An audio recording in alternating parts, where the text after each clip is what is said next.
Hello friends, welcome back to my channel. कैसे हो आप सभी? उम्मीद करती हूँ बहुत अच्छे होंगे। तो पिछले कुछ दिनों से मैं रेगुलर वीडियो बना रही हूँ जिसके नीचे आप लोगों के कमेंट मिलते हैं और मुझे बहुत खुशी होती है कि आप लोग कमेंट करते हो और अपनी प्रॉब्लम्स मेरे साथ शेयर करते हो। वहीं पे किसी ने मुझसे ये क्वेश्चन किया था कि क्या फॉलिकल स्टडी करवाते समय हमें पेन होता है। तो आज मैं फॉलिकल स्टडी के बारे में सब कुछ आपको बताऊंगी, जिससे कि आप लोगों को ये पता चलेगा कि फॉलिकल स्टडी में कितने टाइप की फॉलिकल स्टडी होती है और एक्चुअली उसमें पेन होता है या नहीं होता है, और किस कंडीशन में पेन होता है और उसमें क्या करना चाहिए जिससे हम कंसीव जल्दी कर पाए। तो सबसे पहले हम फॉलिकल स्टडी के बारे में बात करते हैं। फॉलिकल स्टडी क्या होती है?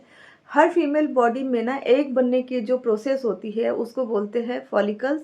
और जब उसको हम आउटर किसी मशीन के द्वारा हम उसको चेक करते हैं उसको बोलते हैं स्टडी। यानी कि किसी मशीन के द्वारा अगर हम अपने टमी पे अब्डोमिनल में चेक करें कि हमारे जो एग साइज़ है वो बन रहे हैं या नहीं, या उनका साइज़ क्या है, विड्थ क्या है, लेंथ क्या है, वो सब बन रहे हैं या नहीं, तो उस जो चेकिंग के प्रोसेस को ही हम बोलते हैं फॉलिकल स्टडी। ठीक। जो एक्सटर्नल अल्ट्रासाउंड होता है वो मशीन के ऊपर जेली लगाई जाती है और उसको आपके एब्डोमिनल एरिया पे घुमाया जाता है, जिधर आपके ट्यूब्स है, जहाँ पे आपके गोल्ड ब्लैडर्स है वहाँ पे घुमाया जाता है।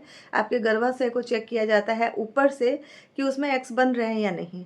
तो बहुत सारे केस में क्या होता है ना कि जब हम एक्सटर्नल वाले वो यूज़ करते हैं फॉलिकल स्टडी के लिए, तो उसमें ना बहुत लोगों को, बहुत डॉक्टर को एक्यूरेट रिजल्ट नहीं मिलता है। जैसा कि कुछ बॉडी में जो एक्सरसाइज सही से वो मेज़र नहीं कर पा रहे ऊपर से, तो इस केस में वो कुछ इंटरनल जो होती है, इंटरनल प्रोसेस होती है फॉलिकल स्टडी की, वो करते हैं।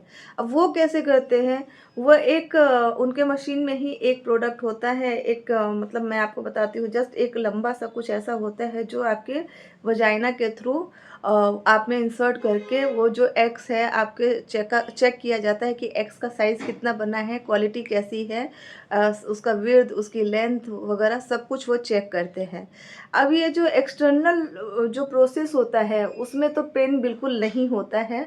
जस्ट आपका जो ब्लैडर फुल होता है तो वही थोड़ी सी गुदगुदी सी, सुरसुरी सी लगती है।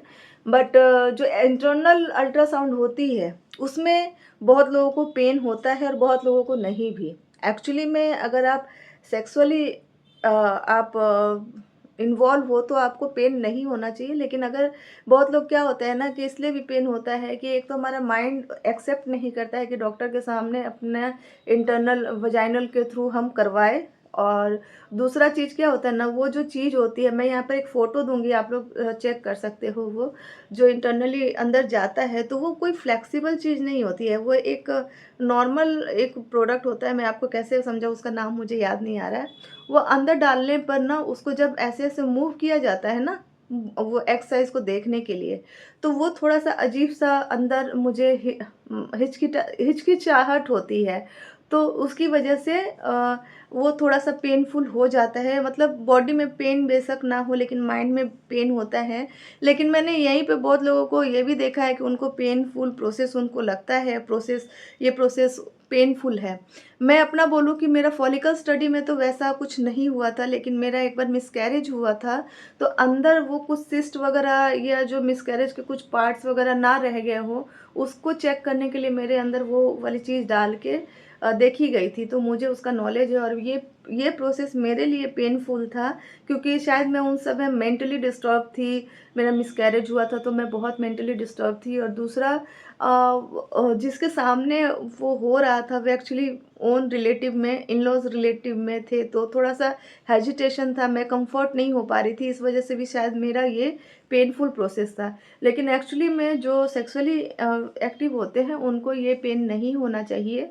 और बट सिचुएशन का कुछ कहा नहीं जा सकता है कि उस समय आपका माइंड, आपकी बॉडी कैसा रिएक्ट करती है। तो ये थोड़ा पेनफुल कुछ लोगों के लिए हो सकता है। अच्छा, फॉलिकल स्टडी के बाद से क्या होता है, अगर आपका एक्स साइज सही बन गया है, सही साइज़ है, एक्स का क्वालिटी अच्छा है, तो आपको डॉक्टर ट्राई करने के लिए बोलते हैं। या फिर आप अगर आईयूआई करवा रहे हो तो आपको डॉक्टर आईयूआई के लिए भी रेकमेंड करेंगे कि आप करवा सकते हो।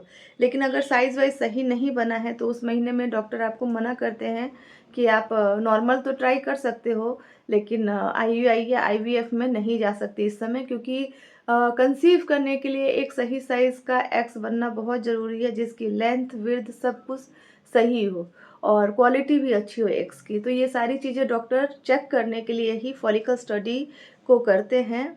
आई होप आप लोगों के क्वेश्चन का आंसर मिल गया होगा। अगर कुछ चीज़ छूट गई हो तो मुझे ज़रूर बताना, और चैनल पे फर्स्ट टाइम आए हो तो सब्सक्राइब कर लीजिए। अगर वीडियो थोड़ा भी इन्फॉर्मेटिव लगा है तो प्लीज़ लाइक और शेयर कर लीजिए, और अपने प्यारे प्यारे कमेंट या कोई भी प्रॉब्लम हो तो मुझसे शेयर कर सकते हैं कमेंट के थ्रू।